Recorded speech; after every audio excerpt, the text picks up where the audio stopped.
Welcome friends, आप सभी का फिर से एक बार स्वागत है हमारे चैनल पे। और आज हम बात करने वाले हैं आज थिएटर्स में रिलीज हुई शाहरुख खान और तापसी पन्नू स्टार फिल्म यानी कि डंकी के बारे में। तो राजकुमार हिरानी द्वारा डायरेक्टेड फिल्म डंकी एक 2 घंटे 40 मिनट के रन टाइम के साथ आई एक ड्रामा फिल्म है, जहां पर फिल्म के बारे में अगर मैं अपने ओपिनियन रखने की कोशिश करूं तो मेरे लिए फिल्म डंकी एक डिसेंट वॉचेबल फिल्म साबित होती है, जहां पर मेरे लिए एक्टर SRK इसके अंदर जो है चमकते हुए नजर आए हैं। बहुत ही बेहतरीन काम उनका इस फिल्म के अंदर नजर आया है। पर अगर राजकुमार हिरानी की मैं बात करूं तो राजकुमार हिरानी के जो पंचेस है ना, वो फिल्म के अंदर कुछ ही जगहों पर महसूस हो पाते हैं। शुरुआत करते हैं कुछ पॉजिटिव्स से। तो ऑनेस्टली कहना चाहता हूं, फिल्म के जो आखिरी 15-20 मिनट थे वो मेरे लिए बहुत ही इंप्रेसिव साबित होते हैं। कहानी के अंदर जो लव स्टोरी चल रही थी उसको जिस तरीके का स्टेज दिया गया था, उसको जिस तरीके का एंड दिया गया है, वो सही में मेरे लिए काफी इमोशनल साबित होता है। At the same time climax के दौरान वो जो गाना चल रहा होता है, निकले थे कभी हम घर से, वो जो गाना है वो बहुत ही कमाल तरीके से काम करता है। और उन विजुअल्स के साथ वो गाना कहीं ना कहीं क्लाइमैक्स के दौरान मेरे आंखों में आंसू ला देता है। जैसा कि शुरुआत में कहा कि SRK का काम फिल्म में काफी बेहतरीन है। उस भारी भरकम आवाज के साथ भी मैं कहना चाहूंगा कि काफी जगहों पर इमोशनल सीन्स में अपने एक्सप्रेशंस के थ्रू ही जो है उन्होंने कमाल का काम किया है। और उस भारी भरकम आवाज के साथ भी इमोशंस को डिलीवर करने में SRK जो है पूरी तरीके से कामयाब रहते हैं। राइटिंग डिपार्टमेंट की अगर मैं बात करूं तो वैसे तो राइटिंग में मुझे पर्सनली काफी जगहों पर जो है शिकायतें हैं, बट जो सबसे अच्छी चीज मुझे राइटिंग की लगी वो ये थी कि फिल्म के अंदर SRK का जो कैरेक्टर है हार्डी नाम का, वो आया तो था केवल एक टेप रिकॉर्डर लौटाने के लिए, बट 25 साल तक जो है उसी गांव में रह जाता है। तो ये जो कहानी है इसको जिस तरीके से यहां पर लिखा गया है, क्योंकि उनके इस कैरेक्टर जर्नी के अंदर ऐसे काफी मोमेंट्स थे जिनको अगर अच्छी तरीके से नहीं लिखा जाता तो चीजें थोड़ी अटपटी सी फील हो सकती थी। और डायरेक्टर साहब ने बहुत ही बेहतरीन तरीके से, काफी ऑर्गेनिक तरीके से जो है जिस तरीके से उस कैरेक्टर को इन बाकी 4-5 कैरेक्टर्स के साथ जोड़ा है, उनके इमोशंस के साथ कनेक्ट किया है, वो मैं कहूंगा कि इस फिल्म की राइटिंग का सबसे बेस्ट पार्ट था।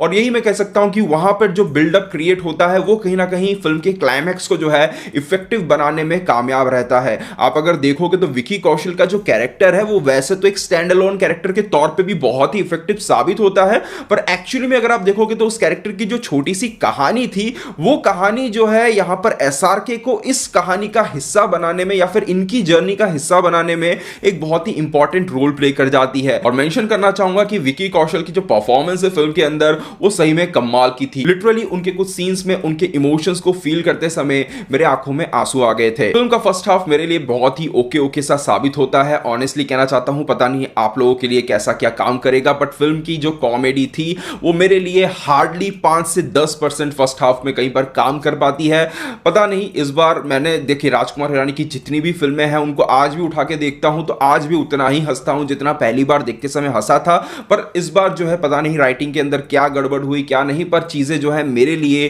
काम नहीं कर पा रही थी। देखिए, आप अगर 3 इडियट फिल्म को भी उठाकर देखोगे तो उसके अंदर भी कुछ ऐसे मोमेंट्स थे जहां पर राजकुमार हिरानी ने कैरेक्टर्स की लाचारी को जो है सेंटर में रखते हुए भी जो है अच्छी खासी कॉमेडी क्रिएट की थी। वो जो पनीर वाला सीन है जहां पर वो बाल वगैरह रोटी में फंस जाता है, वो जो सीन था एक परिवार की लाचारी के बीच में भी वहां पर उन्होंने जो है कॉमेडी को जो है जनरेट किया था। अगेन आज भी अगर मैं उस सीन को उठाकर देखता हूं तो आज भी जो है मुझे हंसी आती है। पर इस फिल्म के अंदर फिर से उन्होंने उसी टाइप की चीज को जो है दोहराने की कोशिश की है जो मेरे लिए पर्सनली जो है काम नहीं कर पाती है। जहां पर एक मां है जो मजबूरी में जो है पैंट वगैरह पहन के नौकरी में जाती है और उसके बेटे को जो है उससे परेशानी होती है, और इस चीज को सेंटर में रखते हुए यहां पर डायरेक्टर साहब ने जो है कुछ कॉमेडी को क्रिएट करने की कोशिश की है जो मेरे लिए काम नहीं करती है। इसके अलावा भी जो वमन ईरानी का जो क्लास का सेंटर चलता है वहां पर भी जो कॉमेडी वगैरह होती है, लिटरली कुछ भी मेरे लिए पर्सनली काम नहीं कर रहा था। सेकंड हाफ की अगर मैं बात करूं तो फर्स्ट हाफ के मुकाबले सेकंड हाफ अपने एक अच्छे क्लाइमैक्स के साथ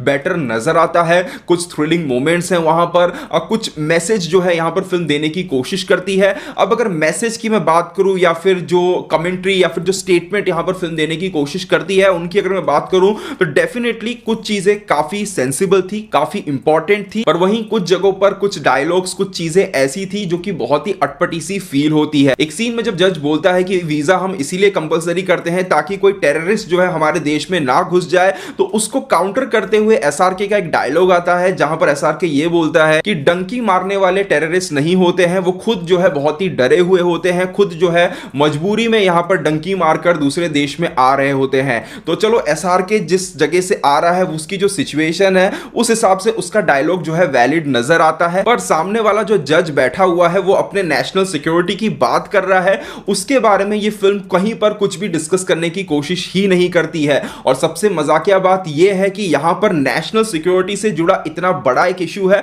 उस पर एक फौजी यानी कि एसआरके का जो कैरेक्टर है वो एक फौजी का कैरेक्टर है, वो प्ले कर रहे हैं। एक फौजी जो है ऐसा काउंटर स्टेटमेंट देता हुआ हमें फिल्म के अंदर नजर आता है। क्योंकि अगर उस कैरेक्टर को आप उठा के देखोगे तो भले ही वो एक इलीगल एक्टिविटी का हिस्सा बन चुका है, पर आपको पूरे कैरेक्टर के अंदर काफी जगहों पर बहुत ही कमाल तरीके से छोटी छोटी चीजें ऐसी नजर आएंगी जो दिखाती है कि हाँ ये एक सच्चा फौजी है। आप कैरेक्टर के इंट्रोडक्शन सीन को उठाकर देखो, यहां पर शुरुआत में जो है उसके सामान, उसकी मिठाइयां गिर जाती है जिस पर वो एक व्यक्ति से जो है लड़ाई करने लगता है, और उसके बाद उसी समय जो है जन गण मन स्टार्ट हो जाता है। फिर कुछ ऐसा होता है जहां पर उसके बाद उसका सारा सामान जो है गायब हो जाता है, और बाद में क्योंकि वो व्यक्ति जो है खुद जन गण मन स्टार्ट होने के कारण खड़ा हो गया था, और उसके साथ वही आदमी जिससे वो लड़ाई कर रहा था वो व्यक्ति भी जो है शांत खड़ा हो गया था, तो वो उसकी इस छोटी सी बात से ही इतना इंप्रेस हो जाता है कि अपने नुकसान को जो है वो साइड में कर देता है। तो इतने एक अच्छे तरीके से लिखे गए कैरेक्टर के द्वारा फिल्म के अंदर हम जब ऐसे कुछ डायलॉग्स को सुन लेते हैं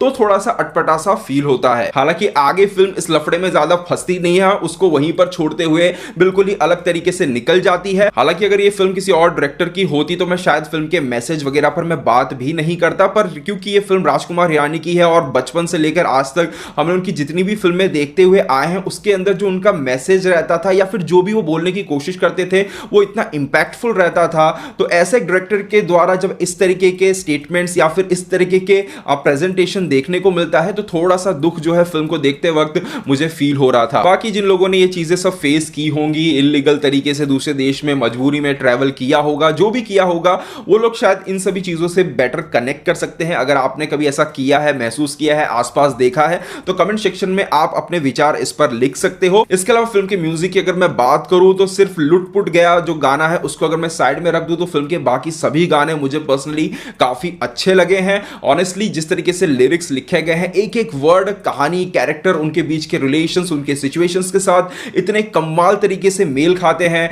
कि वो जो भी इमोशंस पर्दे पर चल रहे हैं उसमें से काफी इमोशंस को हम फील कर पाते हैं। तो ओवरऑल कहा जाए तो मेरे लिए फिल्म डंकी, देखा जाए तो राजकुमार हिरानी से जो एक्सपेक्टेशंस मैंने पर्सनली रखी थी उसको काफी हद तक मैच करने में नाकामयाब रहती है, बट फिर भी डेफिनेटली कुछ अच्छे मोमेंट्स, थोड़े बहुत अच्छे मैसेज के लिए या फिर कहें एसआरके की अच्छी परफॉर्मेंस के लिए, सपोर्टिंग कैरेक्टर्स की अच्छी परफॉर्मेंसेस के लिए आप जो है एक बार चाहो तो इस फिल्म को देख सकते हो। कुछ बहुत बड़ा डिसअपॉइंटमेंट ये फिल्म साबित नहीं होती है, बट कुछ बहुत एक्स्ट्राऑर्डिनरी या फिर बहुत सेटिस्फाइंग कह सकता हूं ये फिल्म मेरे लिए नहीं बन पाई। तो ये था मेरा पर्सनल ओपिनियन इस फिल्म को लेकर। अगर आपने फिल्म देख लिया तो आपको फिल्म कैसी लगी कमेंट सेक्शन में जरूर बताइएगा। मिलते हैं हमारे अगले वीडियो में, तब तक के लिए बाय बाय, टेक केयर।